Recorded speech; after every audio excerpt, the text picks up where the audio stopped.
Hello guys, तर आज मी चालले होते माझ्या कंपनीत. म्हणजे ती माझी नाही, खरं तर आमची इंडस्ट्रियल ट्रेनिंग चालू आहे. तर त्यामुळे मग आम्हाला प्रत्येकाला आहे ना कंपनीत जाऊन ट्रेनिंग करायची असते. तर मी आले आहे हायटेक इलेक्ट्रॉनिक्स या कंपनीमध्ये. या कंपनीत स्टेबिलायझर बनवायचं काम केलं जातं. हे बघा, हे आहे ट्रान्सफॉर्मर. असे वेगवेगळे प्रकारचे ट्रान्सफॉर्मर इथं बनवले जातात. हे PCBs असतात, त्याच्यावरती आम्हाला LEDs वगैरे माउंट करायला लावतात.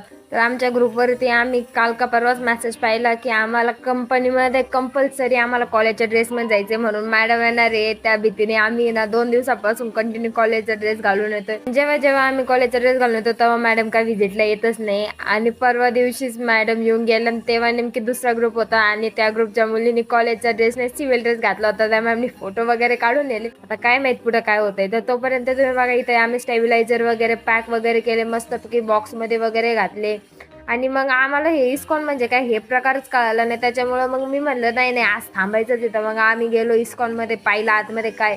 मी तर आधी म्हणलं ही स्कूलच आहे, कारण की तिथं एक स्कूल पण होती. मग नंतर आतमध्ये गेल्यावर कळालं की हे दुसरं तिसरं काही नाही, तर हे राधाकृष्णाचं एक मंदिर आहे. तर यामध्ये ना मी आतमध्ये गेल्यावर पाहिलं की आतमध्ये तर मला राधाकृष्णाची मूर्ती तर कुठेच दिसली नाही. नंतर कळालं की राधाकृष्णाची मूर्तीचा डोअर ते 4:30 वाजता ओपन होतं. ते तिथं ते कोणतरी बसले होते. मग मला ते बोलले की तुम्ही 4:30 वाजता येऊन दर्शन करून जा. आता पण त्यांना कोण सांगणार की 4:30 वाजता, आमची ट्रेनिंगच नाही. आमची ट्रेनिंग तर आता घरच्यांना आधीच वाटतं की आम्ही लई हिंडतो, त्याच्यामुळे त्यांना विचारायचे तर काय आता हिंमत राहिली नाही. त्याच्यामुळे आता मी चालले आहे घरी. बाय.